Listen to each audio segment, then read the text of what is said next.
Welcome, everyone, to the Gibbs and the Bank Recruiting Podcast, brought to you by BuckeyesScoop.com. I am Marc Givler, and I have a special guest with me this time. Bill Green is somewhere in Ohio, but we are in California at the Elite 11, and we just watched the first day, and I am with NevadaBuck, who joined me at Elite 11 to take in all of the first night's action. A lot to talk about. First of all, Nevada, how are we doing this evening? I'm doing great. That was a lot of fun going out there to Elite 11, seeing those guys play. There was some great quarterbacks out there. It was a great first night of the event, very well organized, and it was sure an eye opener to see that much talent on the field at one time. Yeah, let's not dance around it. Obviously, everyone wants to talk about Quinn Ewers, 5-star Ohio State commit, number one player in the country. Man, he had a really strong first day. I thought, what did you see out of him, and kind of what were your initial impressions? Because I'm sure this is probably the first time you've seen him in person. Yeah, what's interesting about Quinn is, I've watched a lot of game tape of him, but I've never just seen him in this type of setting. He's not particularly physically imposing, which is one of the surprising things, because there's some physical specimens out there, and he's a kid who obviously knows how to play the position. He throws from a lot of different interesting arm angles. He's got kind of an interesting motion. The ball just comes out of his arm, out of his hand so effortlessly, and he can really wing it. And he's clearly, a highly skilled young man. He seemed to be struggling a little bit tonight with a finger blister, maybe or something going on there. He kept running over, getting tape on it and stuff, but boy, was he impressive. It was a lot of fun watching him throw. Yeah, I hadn't seen him in person since his freshman year when he camped at Ohio State. He's obviously grown quite a bit since then, and I knew he'd be really good his freshman at that freshman camp performance, but to blossom into this has been quite a journey. I think you mentioned effortless, and that's what I think. It's just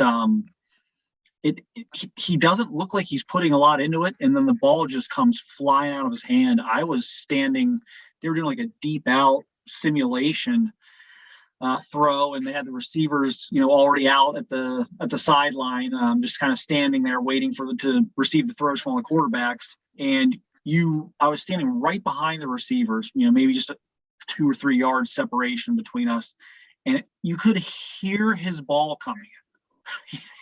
You could hear it coming. It was kind of unbelievable. It just, and I think it surprised a lot of these receivers out here that were out there catching balls for these guys, how quickly the ball got on them when he throws it, because again, he doesn't put, it seems like he does not put a lot of effort into it. It's just, he just flicks it. And again, from different arm angles, but he just kind of flicks it, and it gets on top of you really fast. It actually took me, I was down on the field shooting video. It took me several throws to kind of dial in on, like, oh my gosh, I've got to really, how to zoom and how to keep up with it almost. It was super impressive. I thought he was really, really good. I thought he threw it extremely well. Not many balls that, were off target, or, had one miss at the end in a little competition they did.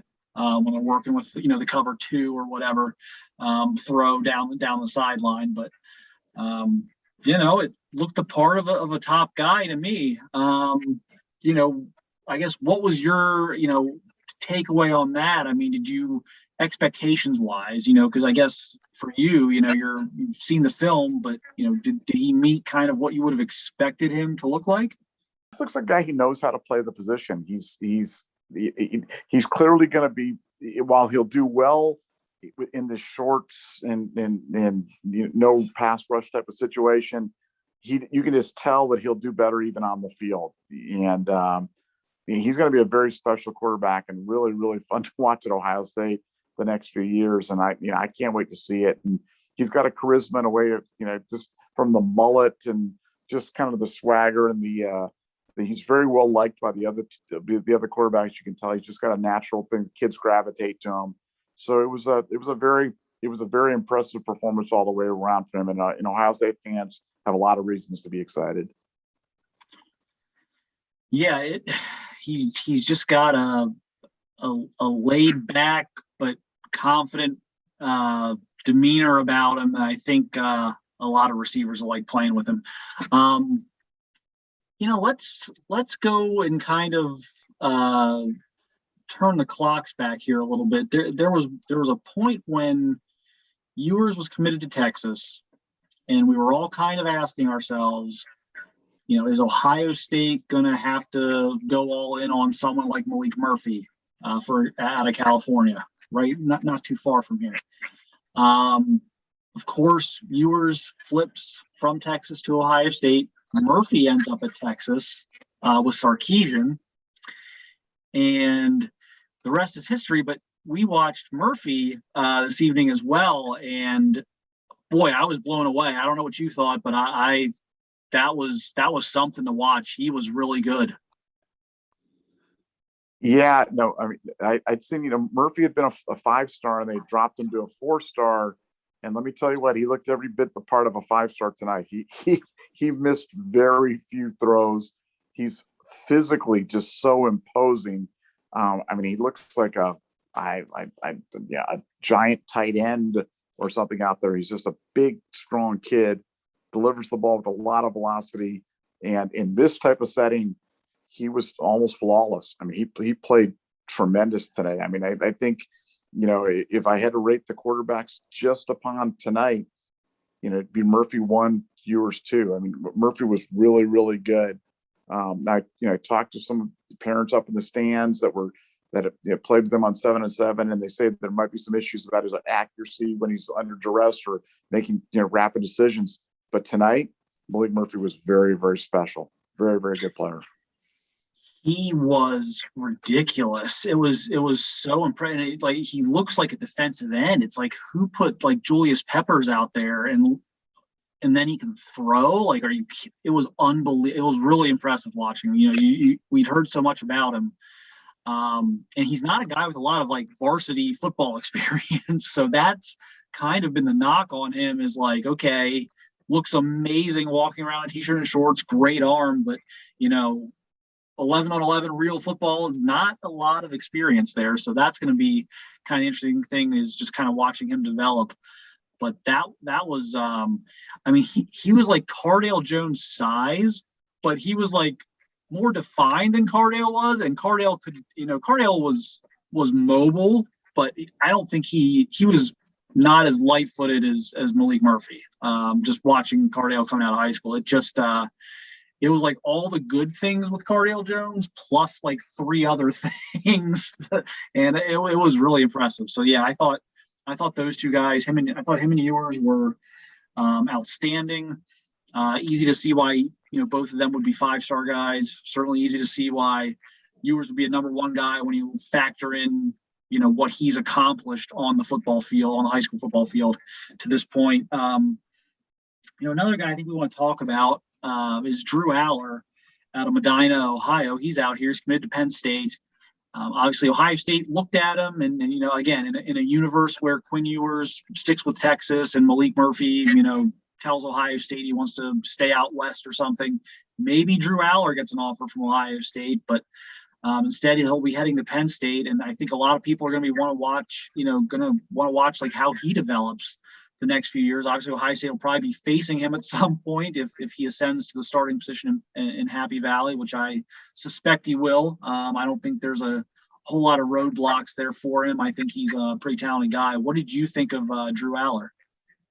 Well, you're always looking, when you watch these quarterbacks, you're trying to draw kind of comparisons in your mind. Who do they remind you of, or whatever it was.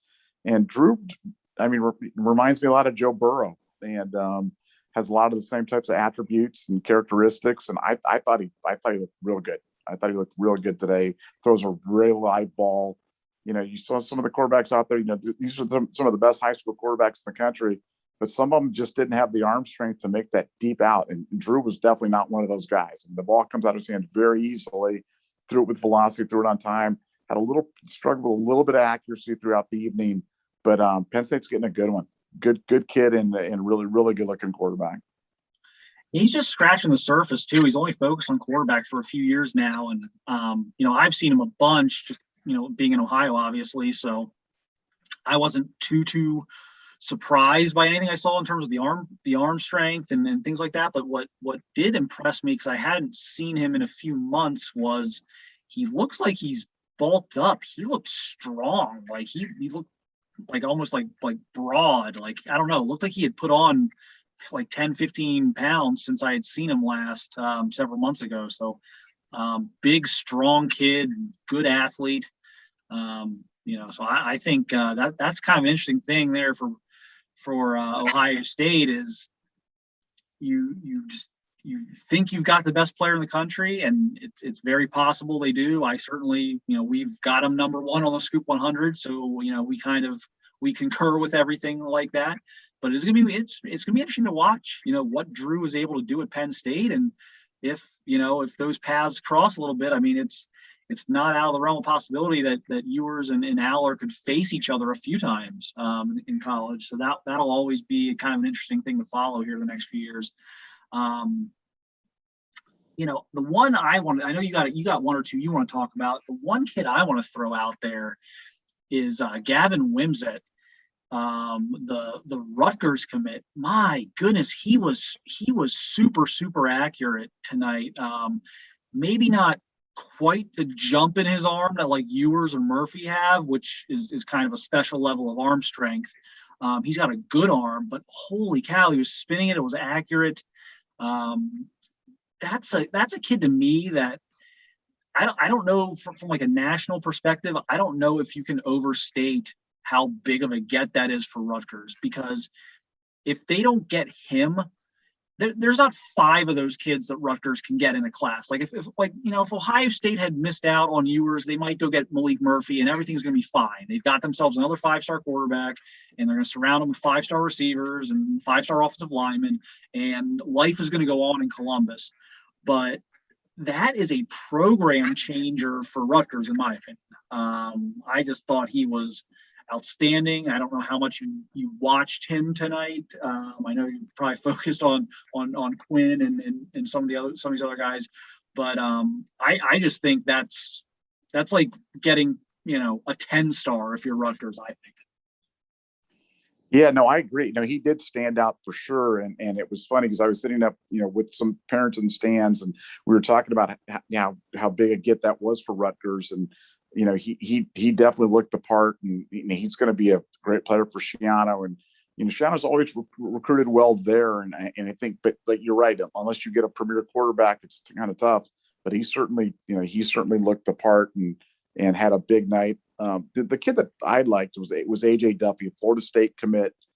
Another kid that that really impresses you with his velocity, and he just looked very, very polished out there. Moved around well, and kind of a prototypical Florida State type of quarterback. But I was very impressed with him. And in a galaxy of stars, he was another guy that shined pretty bright. I don't know how much you watched him tonight, but AJ Duffy was pretty good. Yeah, he was also really. I thought he was really accurate. He had just maybe a little bit on the goal line stuff, a few misses there, those corner throws, but for the most part, I thought he was pretty much right on the money. And that's another, look, Florida State since Jameis Winston left, quarterback play at Florida State's been a nightmare. It's been an absolute nightmare.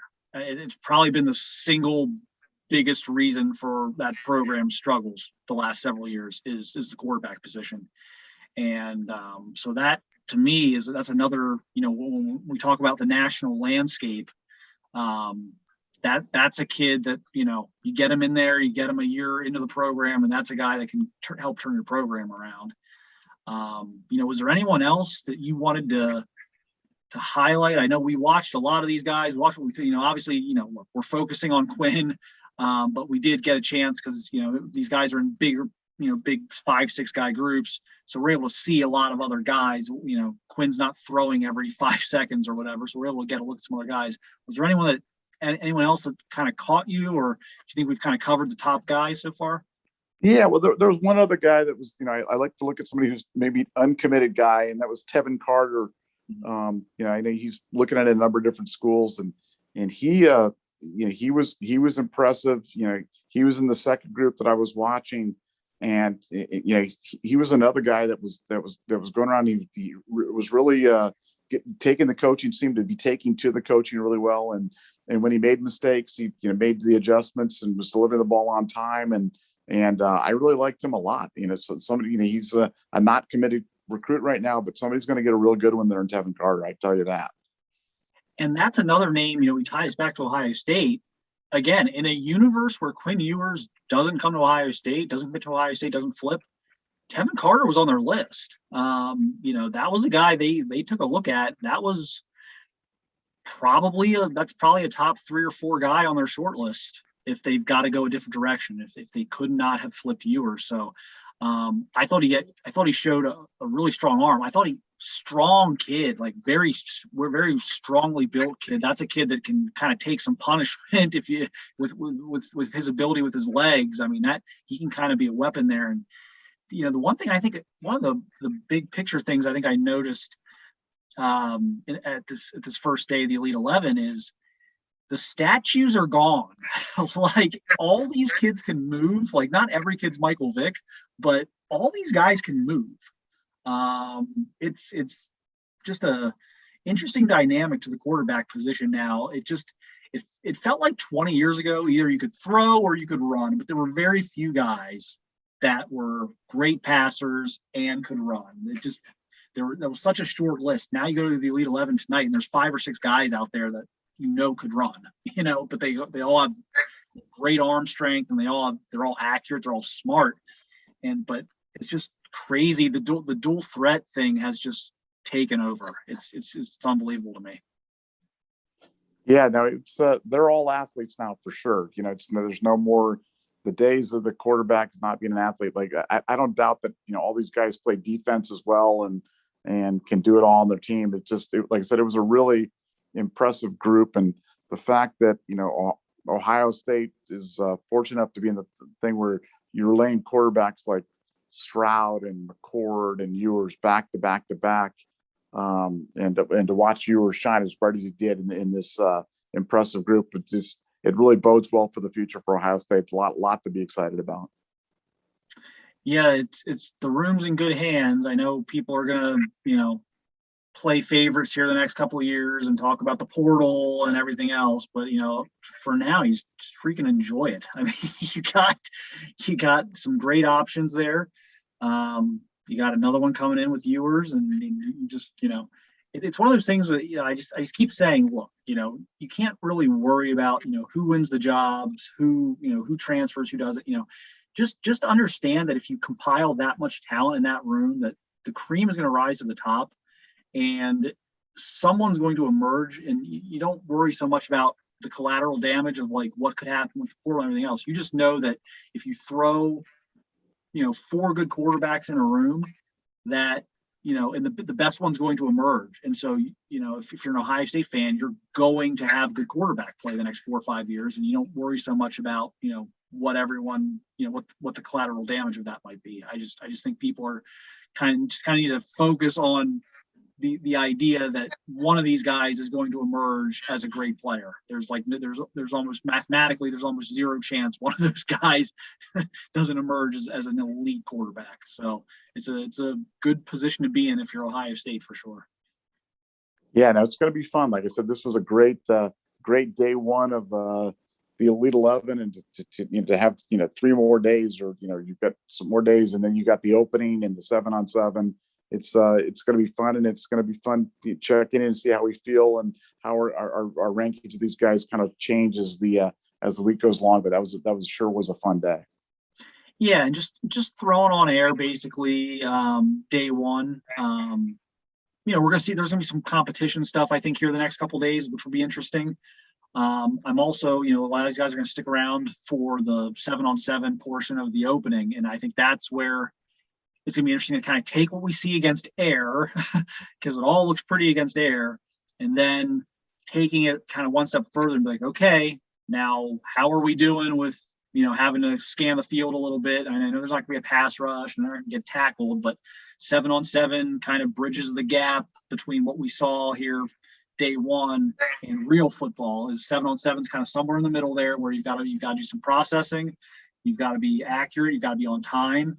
And so that's gonna be interesting to me is how these guys who look so pretty in t-shirt and shorts throwing against air will now adjust when we bring a defense into the fold here in a couple days. So we'll see what happens.